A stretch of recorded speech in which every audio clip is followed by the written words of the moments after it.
Good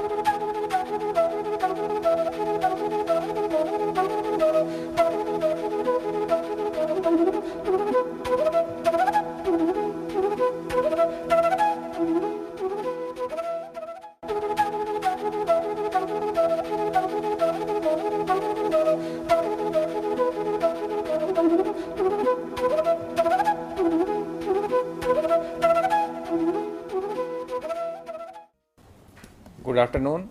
You are watching EdSet lecture, and we are going to discuss very important topic, planning in India. As you know, planning is a crux of the development. Without proper planning, development cannot be expected. So there are concept of planning and practices. How the planning has been adopted the world over, we will discuss in today's lecture. And for a discussion on this very topic, we have in the studio Dr. M.P. Jain, a renowned academician, author, and thinker.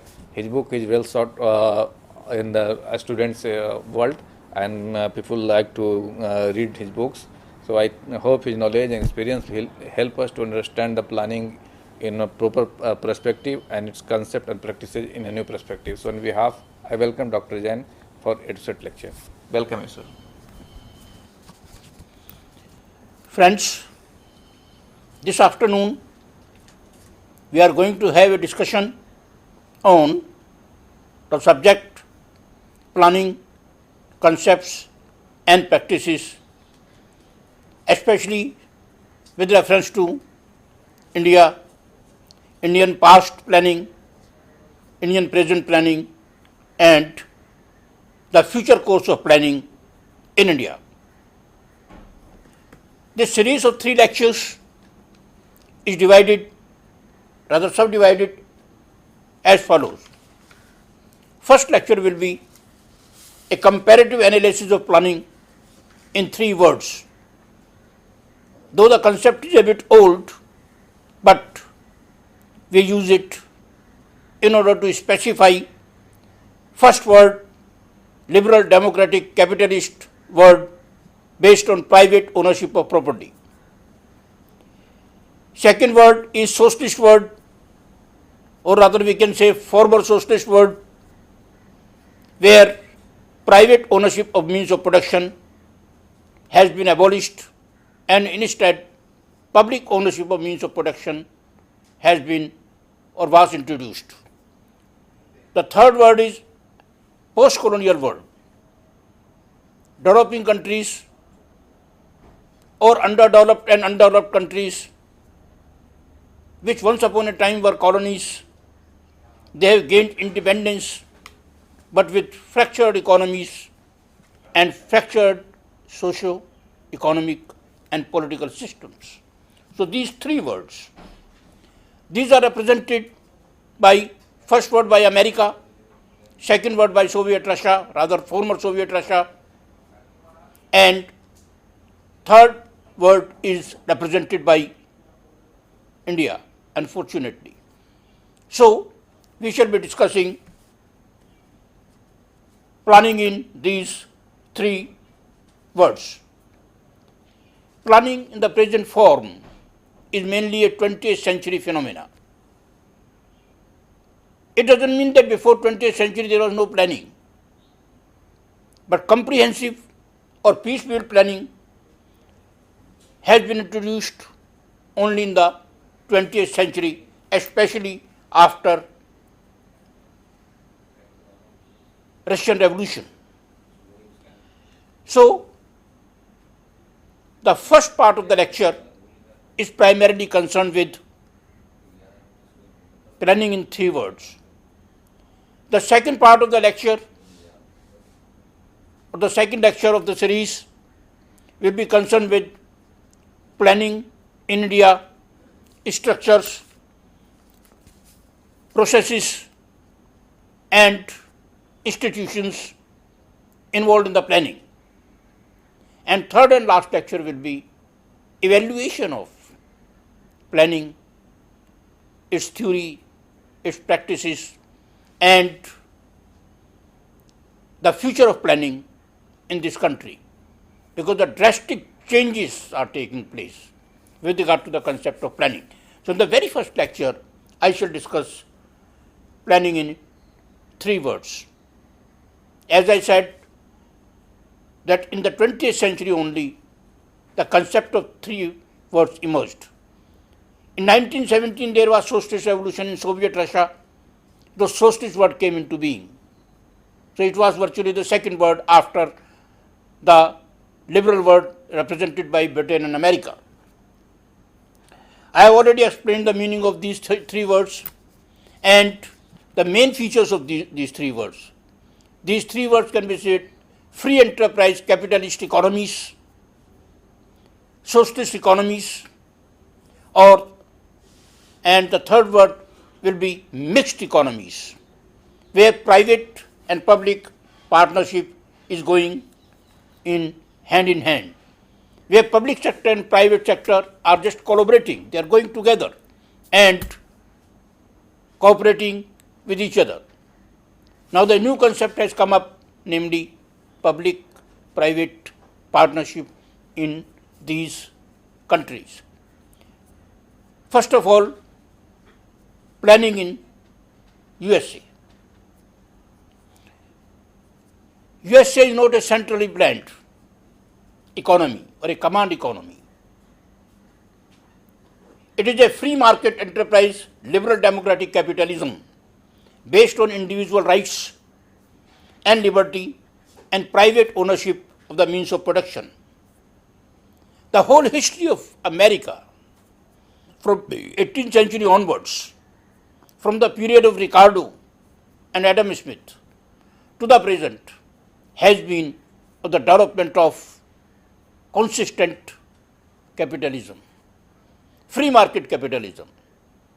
Its basic political ideology has been anti-statist. They have no trust in the state or government.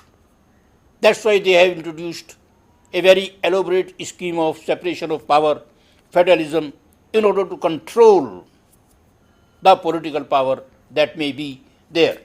So anti-governmental political ideology dominates USA. States, original planning and markets do not go together. America is basically a market economy. And planning and market economy, they do not go together, because market has got its own mechanism of planning. And that mechanism is based on demand and supply and many other factors which are there in micro and macroeconomics. USA is a federation. Power is divided between the central government known as federal government and state governments, which are near about 50 there. Federal government doesn't create or implement any planning there. There is no comprehensive planning like that in India and former USSR. It simply sets up overall policies, some overall frameworks, some overall guidance, so that there may be some kind of consistency at the level of state, regions and municipalities. It simply issues guidelines. No formulated plans, no mandatory plans are there in the US. So the government is absolutely defunct with regard to the planning in the sense we understand it in India, mandatory planning. The whole scheme of planning, which is simply drafted and is implemented over a period of 3 years or 5 years or 7 years, as the case may be. There is thus no planning system, because planning system is constrained by private property, capitals and markets.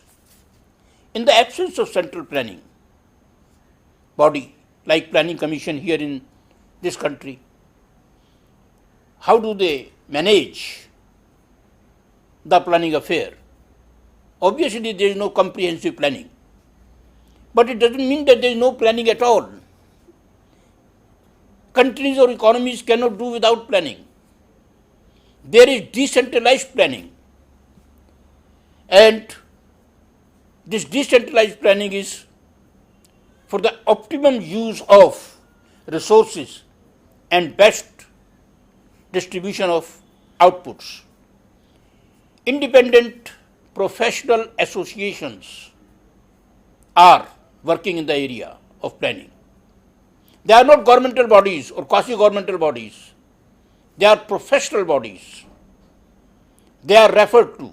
They are assigned the job. They are given the projects. They are requested to prepare the plans, and a definite framework is given to them.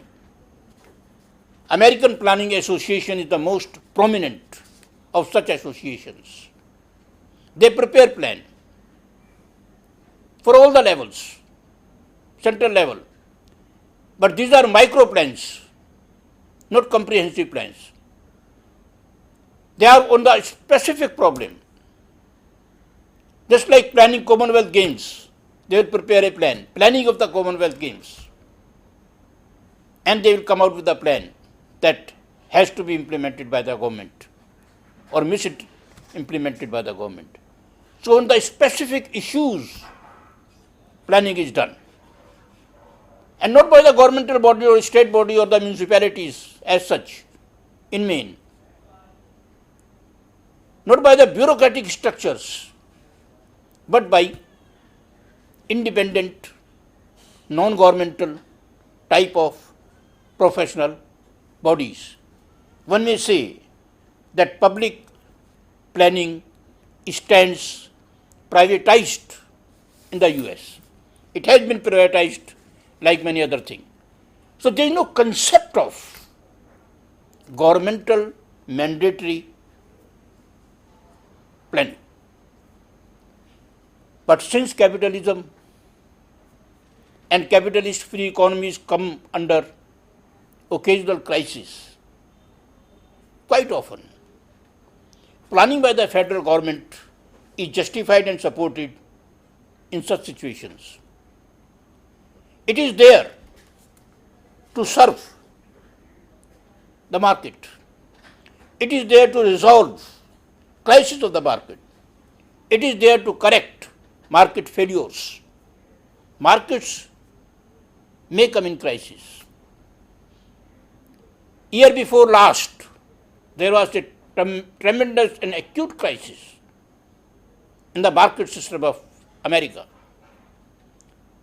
People like Milton Friedman, who were pleading for quasi-liberalism and absolute privatization, who were talking of the rolling back of the state, who were talking of giving full autonomy to the markets, who were just worshipped as economic gods there. They were openly abused by the people for their programs and policies. At that time, federal government was called to formulate policies and plans to come out of this crisis. Capitalism has seen acute crisis of 1929. America was the greatest victim. At that time, federal government came out with tough planning measures and New Deal programs were there. So only in the period of crisis, when capitalism is not able to function in its normal style, federal government or state governments are invited to resolve the crisis or to minimize the crisis or to inject strength in the crisis. So in America, federal government simply acts as a crisis manager due to ideological constraints in USA.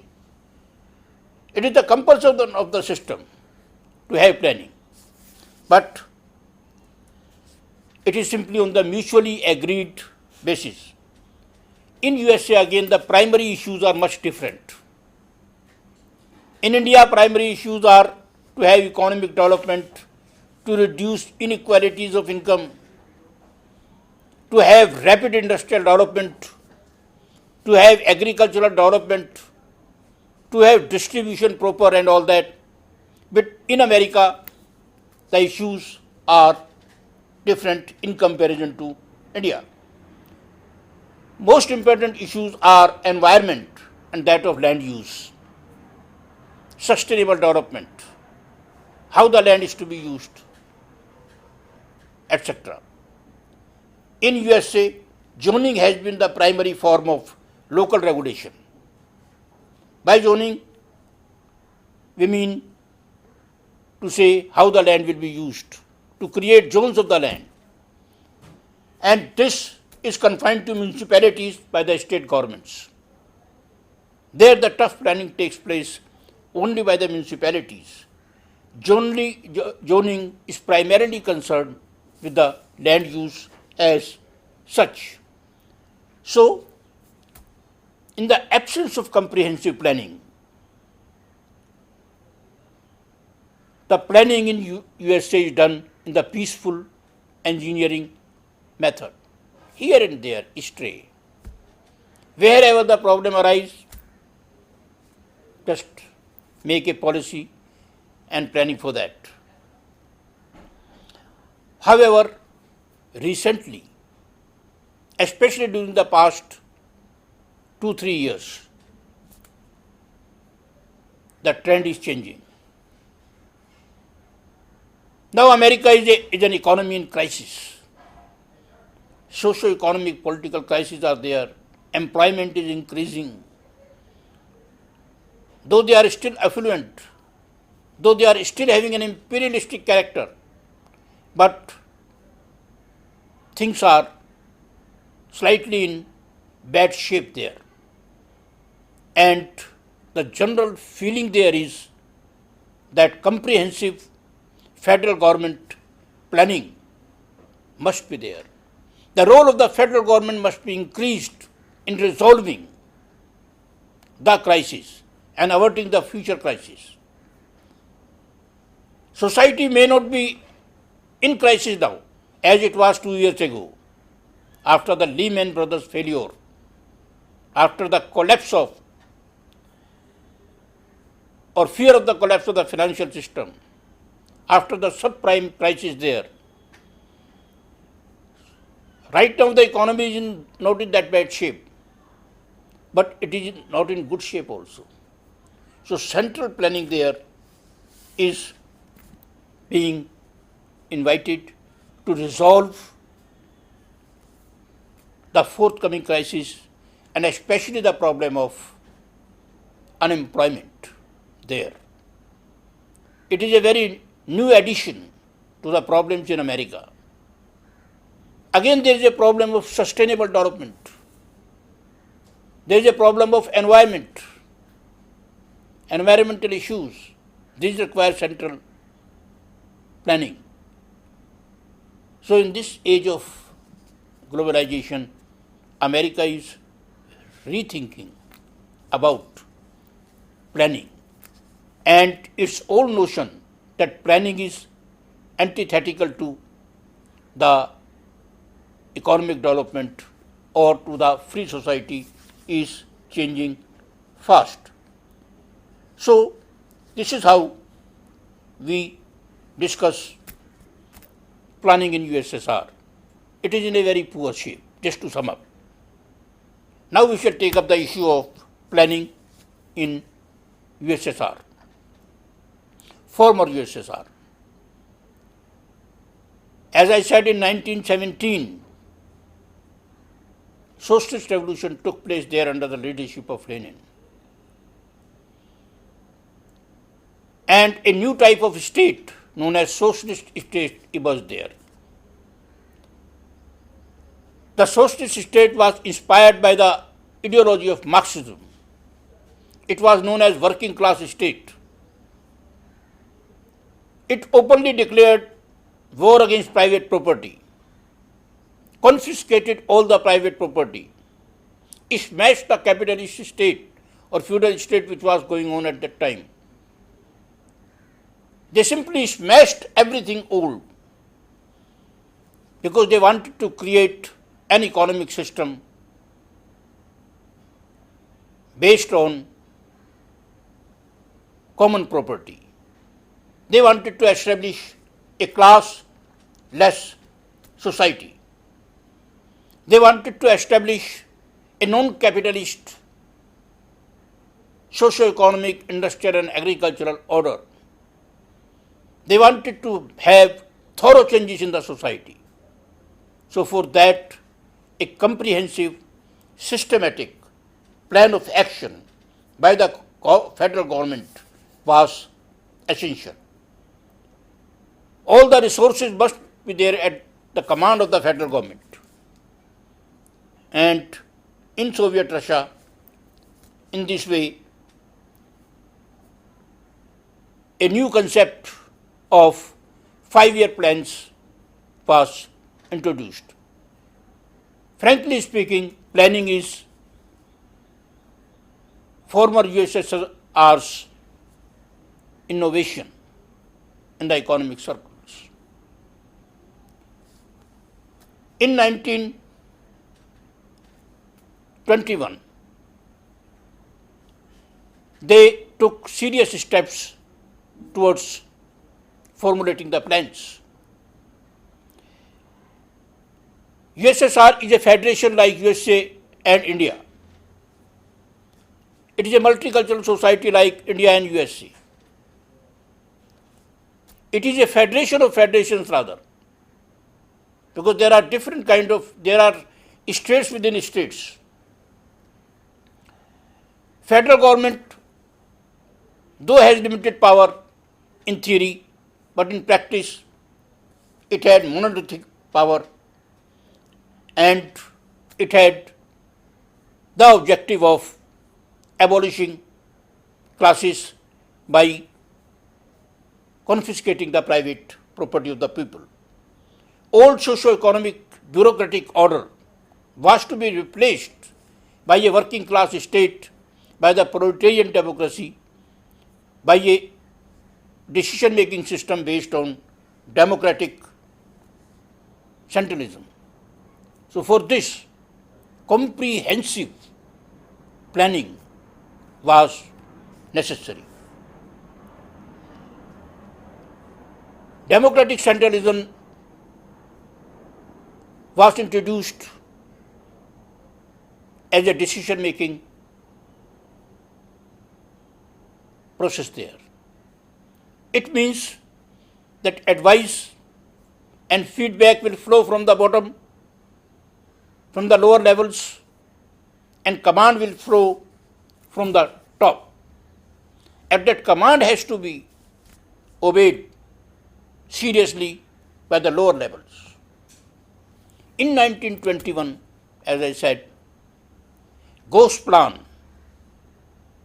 a supreme planning body, was established, and this Gosplan was entrusted the responsibility of formulating the plans for all the levels.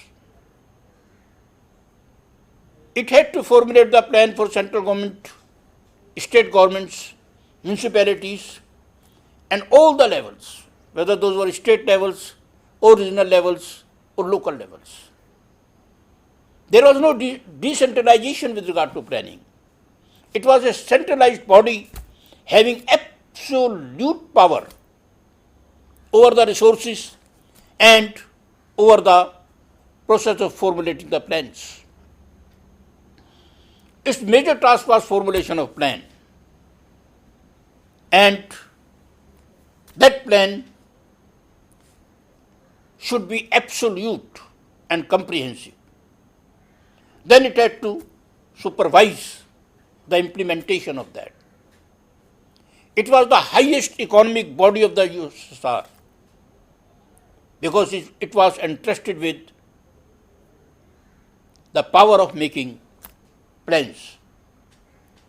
Now these plans, which were formulated by Gosplan, covered all the aspects of socialist Russia. These plans were not confined to only economic affairs, to industries, to agriculture, to human resources. No. These were concerned with technological development, with defense, with educational system, with cultural and other kind of social systems.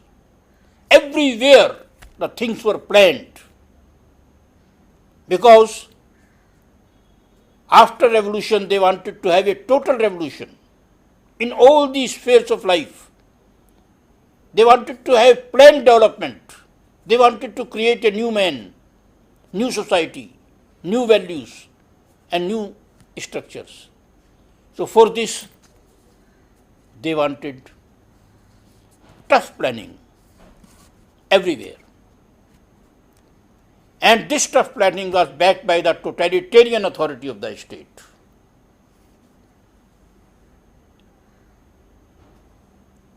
These plans were implemented not by the bureaucracy. Planning process in Soviet Russia was very simple. Plans will be made by the Gosplan. These plans will be implemented not by the bureaucracy but by the Communist Party of Soviet Union. But by the cadres, by the leaders of the Communist Party. They were ultra powerful in implementing the plan, and they were ideologically oriented. By ideology I mean to say that they were committed to proletarian revolution. They were committed to make a working class state. What happened in the future we know very well. But their commitment in the initial years was very firm, and they wanted to rebuild everything. Economy, society, cultural values and all that.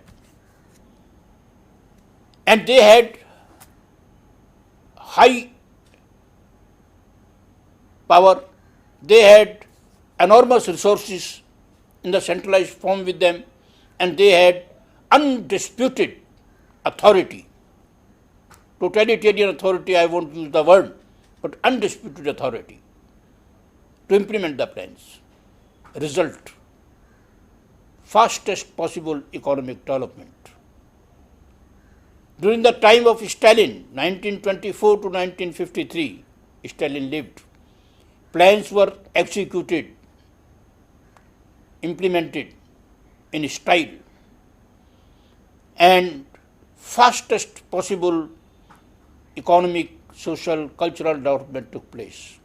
Russia became the world power within no time. And that was the wonder of planning and its honest implementation there. So planning has been extremely successful in former USSR. It converted virtually a devastated poor country into a first-class world power. There are accusations, of course, that it was because of the totalitarian state that this development took place. No. Wonderful role was played by comprehensive total planning. Without planning, states can't develop, though they may be authoritarian. We have seen authoritarian states living in extreme poverty. Russia, former Soviet Russia, was not like that. There are so many totalitarian states in the world, but they are living in a very poor shape because they don't have any elaborate system of planning like that of former USSR. Former USSR had that. Agreed, it was to some extent totalitarian. Agreed that there were no liberties, but there was prosperity. And that is because of toughest form of planning which was introduced. Russian planning became inspiring model for all the countries of the world which were poor. All the countries of the world, post-colonial world, like India, they were inspired by the Russian methods of planning and results of planning and the process of planning. So, planning has been a failure in USSR because of the capitalistic ethos, ideological ethos. Rather, it has not been introduced in that very way as it has been introduced in Soviet Russia.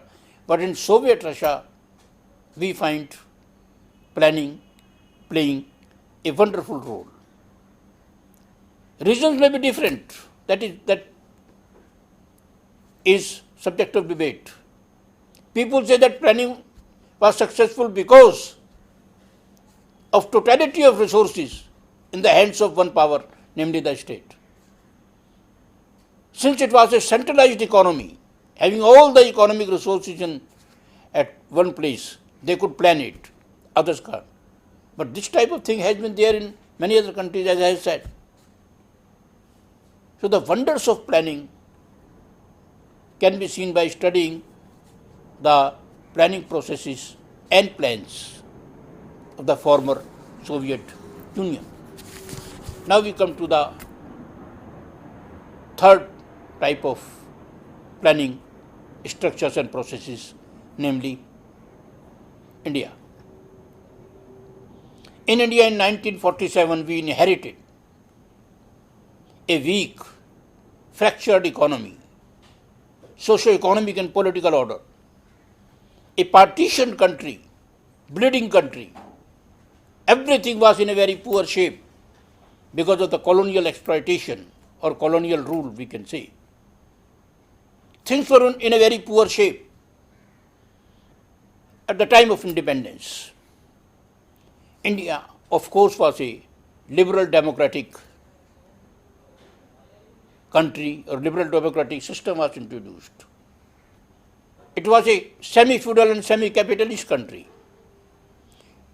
It was a village-based economy, as well as in urban areas there were industries and all that. So the class character of the Indian state was typical.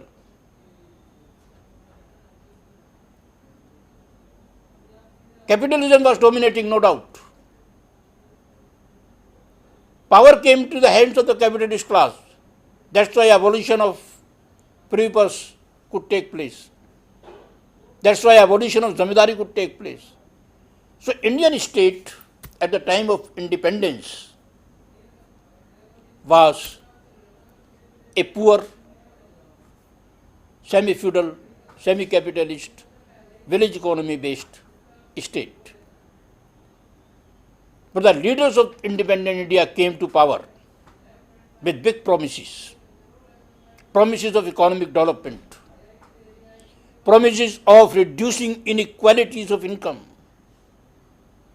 promises of removing poverty, promise of creating employment, promises of building a modern India.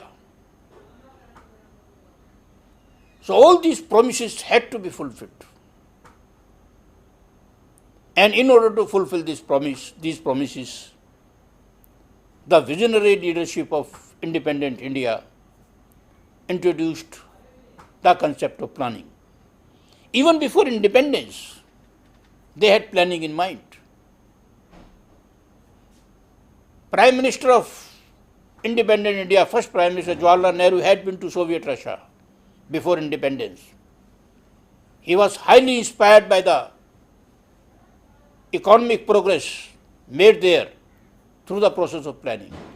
And he was a champion of planning in this country. So independent India, Indian government was very keen to have a planned development in the country.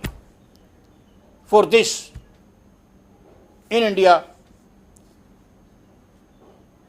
we created in 1951 the Planning Commission.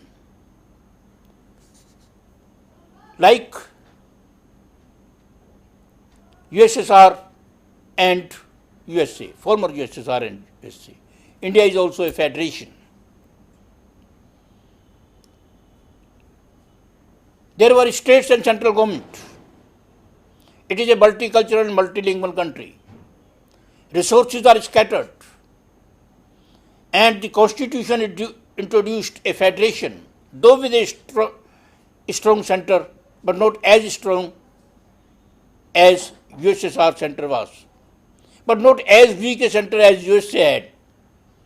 USA had a weak federal government in comparison to India, but USSR had a strong federal government. So India has a reasonably strong federal government. So in 1951, Planning Commission was set up, 1950 rather, it was set up, and in 1951-52, many peripheral agencies were established. Having set up in March 50, it came out with the first plan in 1951. It could formulate a plan within 1 year, and that was the wonderful job of the then Indian Prime Minister, who was the chairman of the Planning Commission. Because the chairman of the Planning Commission even now is Prime Minister. It is such an important body that chairman has to be Prime Minister. Finance Minister is also a member. Very important body it is. In next lecture we shall discuss the structures, processes and plannings of the Planning Commission and all that. So it was created as a very powerful economic organ of the central government, Planning Commission. It was followed by National Development Council next year. In 1952, National Development Council was established. This is known as Super Cabinet, because in National Development Council there are prominent members of the Planning Commission, excluding Prime Minister of course. It is headed by Home Minister of India, and there are Chief Minister of all the states who are the members of the National Development Council. These two are the most prominent organs of planning in India. Apart from these, there are other small organs also who take care of planning processes. But India was quick enough to set up a planning commission and was quick enough to come out with plans. Indian plans are known as 5-year plans. First plan was introduced in the very first year after Indian Republic came into being. 1951, the first plan came into operation. It was based on agriculture. Agricultural development of the country had to take place. Green Revolution was the slogan, and introduction of high techniques in agriculture, machinery in agriculture was the main objective, because in order to avoid hunger we must have fantastic agricultural production. After this plans came, plans with different objectives. Indian Planning Commission could set the objectives very clearly. What are the objectives? In the next lecture we shall discuss as to how the Indian Planning Commission works and what are the various objectives which were selected by the Indian Planning Commission. 8 plans came continuously, and planning, the basic thrust of planning during the first 40 years of Indian independence was to increase the strength of the public sector and to decrease or rather control the private sector. It was the basic thrust. Nationalization was the slogan. Socialistic pattern of the society was the objective. They were working on the theory of socialist democracy. Gradual changes, peaceful changes, but changes. Changes for the reduction of gap between the rich and poor. Changes to eradicate poverty. Changes to have employment, more and more employment. Changes to restrict the financial power of the private sector. All those kind of slogans were there. For the first 40 years, the basic thrust of planning was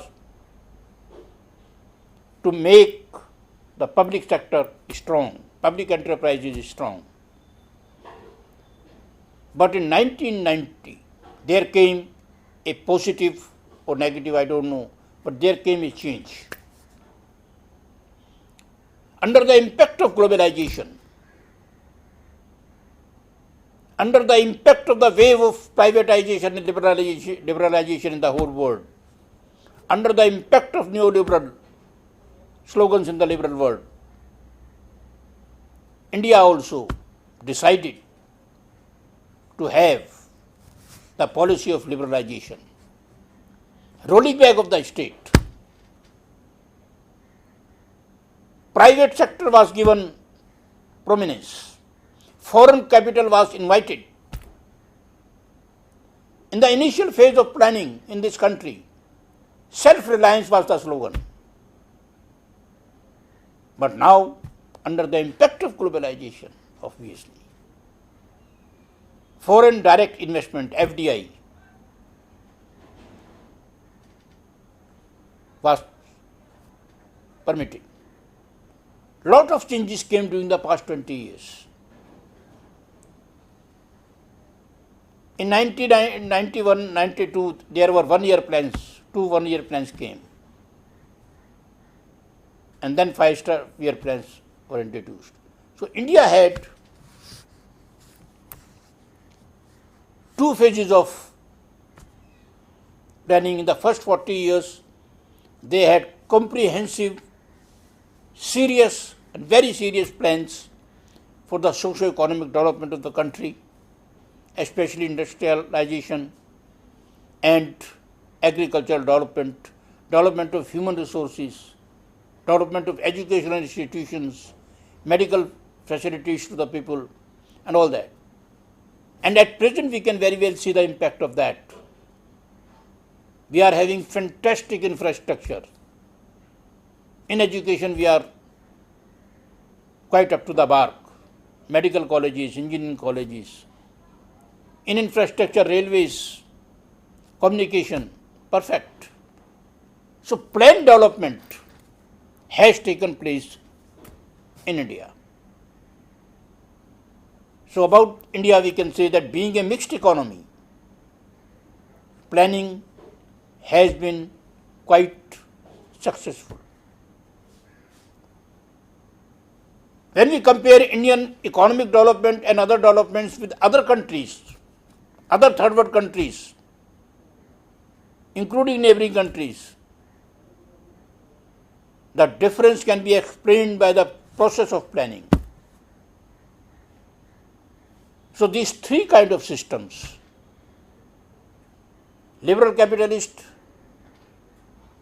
country based on private property represented by USA, having a poor planning structures, former Soviet Union having a very, very strong planning machinery, and thirdly India having a reasonably powerful planning machinery and processes in spite of the mixed economy. And we can just conclude that planning, economic planning, produces results, positive results. It is an essential thing. Markets cannot and shall never be able to coordinate the economic activities. Just 2 months ago, there was a crisis of onion in this country. That was created by markets, not solved by markets. That was solved by intervention by the state. So planning is essential for development because it gives direction, especially in the countries who are scarce with resources, who want to have the best result with the least input. They want to have best output. Planning is essential. It always pays. Unplanned development cannot take place. But question arises, is planning proper in a democratic setup? The answer is yes. There can be planning in the democratic country. India is an example. We are having perfect planning machinery. The answer is that we must have proper discussion, we must have proper participation of the masses before formulating the plans. The planning process itself must be democratic. It must be open and transparent. These issues we shall discuss in the coming lectures as to what type of a process should be adopted in order to have a democratic plan. But right now the answer is that planning and democracy, theoretically speaking and practically speaking, can go side by side. Planning is not the only feature only to specific only to the totalitarian states like former Soviet Union. No. Had it been so, there would not have been demand for planning in United States of America right now. They are planning the thing. They have to plan the things. The whole logic of capitalism itself will not suffice to remove the crisis. So, in all the type of societies, whether liberal, whether socialist, or whether mixed like India, planning has a positive role to play. With this, I end up today's lecture. In next lecture, we shall discuss planning, processes, structures, machinery in the Indian context, their problems, their crises, and their achievements. In the third lecture and the last lecture of the series, we shall be evaluating the planning in this country. Thank you, friends. Now I invite the questions. So, do you think that, as you already mentioned during the lecture, that planning process in India is good and very good? So, if we compare with the America, as you said that there were the planning for the specific purposes, do we need to include that model also along with the planning processes we have in India? Pardon? As you said, in the America, in the United States of America, there is a planning for a particular things, a specific issues. Micro planning. So, and also you said that in India we have a planning process good, very good, efficient planning process. So, for the better implementation or the better benefit, you can say we can also have advantage of getting things done in time. So, we should adopt that micro planning here or not? No, but in the Indian context, I personally feel that comprehensive planning must be adopted. Which we have. We must have. Right now we are having semi-comprehensive planning. Okay. We are planning many things and we come out this planning in the form of policy. Overall direction to the economy will not work. Comprehensive plan should be there, whether those are with regard to agriculture or with regard to industry. Of course, a new concept of private-public partnership can be introduced to implement that very plan. We cannot entrust the total responsibility of implementing the plans on the governmental agencies. But the plan should be comprehensive. And plan formulation cannot be entrusted to private agencies as is the case in America. Because overall vision, totality of the situation must be known to the planners. It cannot be like that simply one aspect we will take care of, other aspect we will not take care of. So in Indian context, I personally feel that instead of micro planning here and there, stray planning here and there, piecemeal engineering here and there, we must have comprehensive, total planning. Now question arises, how can total planning be there when the resources are decentralized? We have not nationalized everything. We are not having resources. And if we are not having resources, that by we I mean to say state, then how can they implement the plan? And if they will implement the plan with a strong hand, how can we remain or call ourselves to be democracy?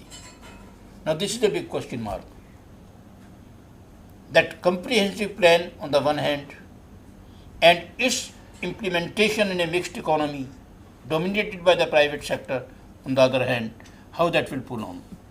So that is the crisis of planning right now, that comprehensive plan cannot be pushed What to the are, desired results. what are those elements that should be included to make it comprehensive?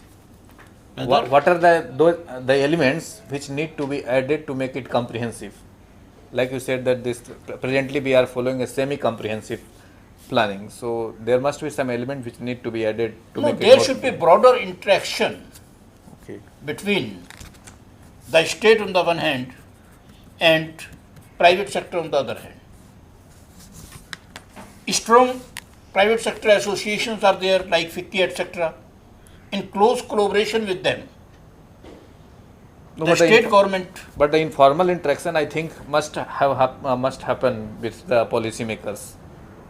they should interact and must have. No, in present setup also they are interacting informally, not formally. Yes, sometimes even formal arrangement is made to have interaction on such issues. What is your opinion? What should be done? What should impetus be given, etc. Before the plan being formulated, I would say before the budget. So these these things have come up in the recent past. No, informal interaction is obviously there, and formal interaction is also there. Yes.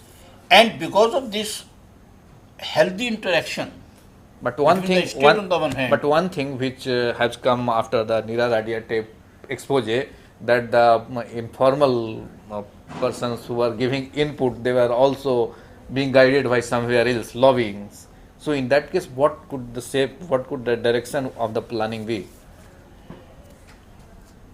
the direction, you see, right now, the feelings in the circle is that planning should not be given that prominent a place as it was given earlier. But the behavior of the private sector as such in the Indian context is such that without proper direction and planning at the central level, India may become a developed country but with vast disparities of income. It may be a very developed country but with widespread unemployment. It may be a rich country with disparities of income between rich and poor. For that, I think central planning is essential. Take the case of, say, for example, subsidies on agriculture, on various other things.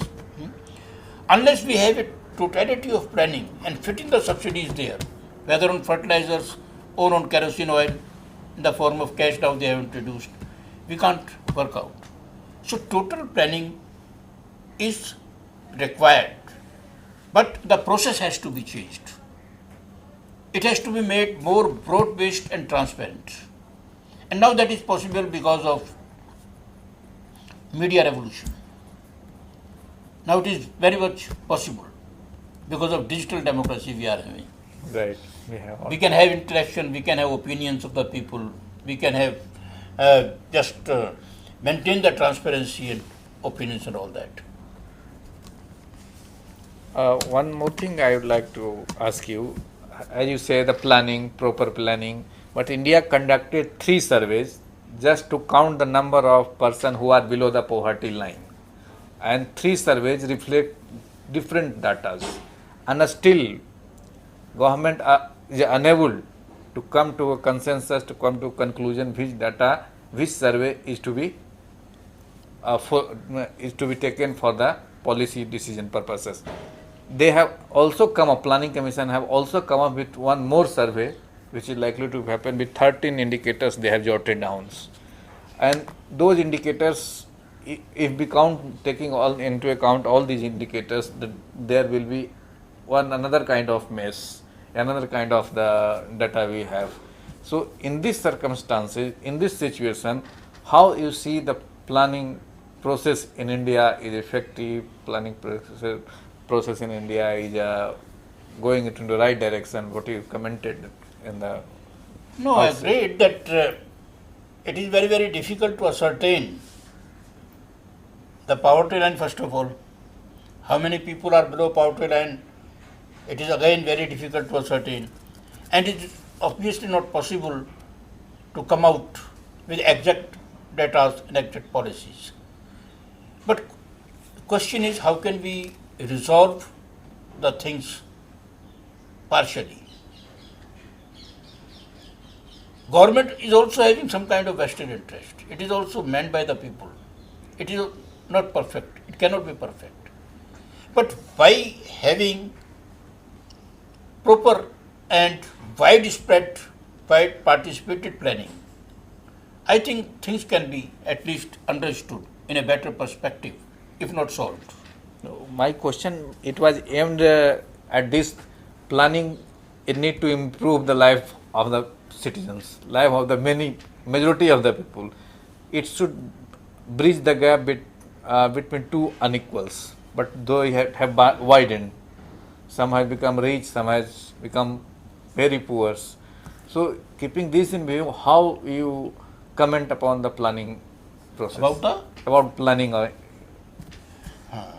No, the gap between the rich and poor after independence has widened. Agreed.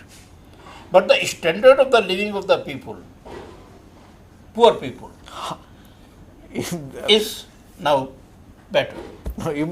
There are no starvation deaths reported in the country.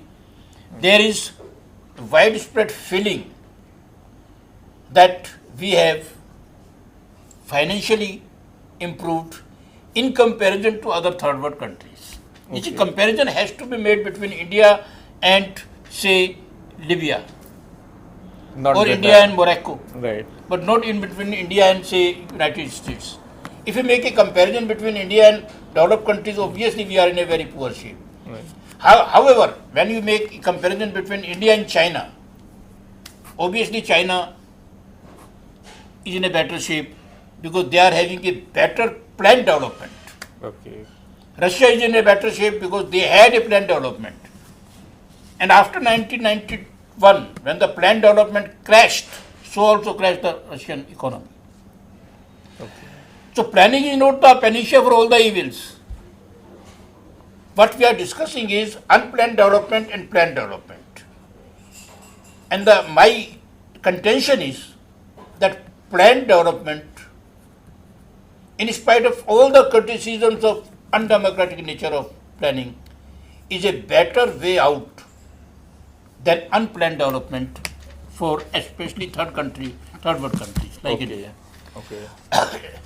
So, well, friend, as Dr. M.P. Jain said that planning is not a panacea for all problem, and as he said, also underlined that planning need to be democratized. Otherwise, it will be in this, only in this shape, and there is not so big chances to go further. That's why we need to make a planning more democratic, more participation is required. The people from different sections of society that need to be engaged in the planning process, only then we can make a significant difference in the life of citizens and bring prosperity in the country. So with this, we would like to conclude here the lecture, and we'll also have, as we have already announced, 2 more lecture on the planning in India.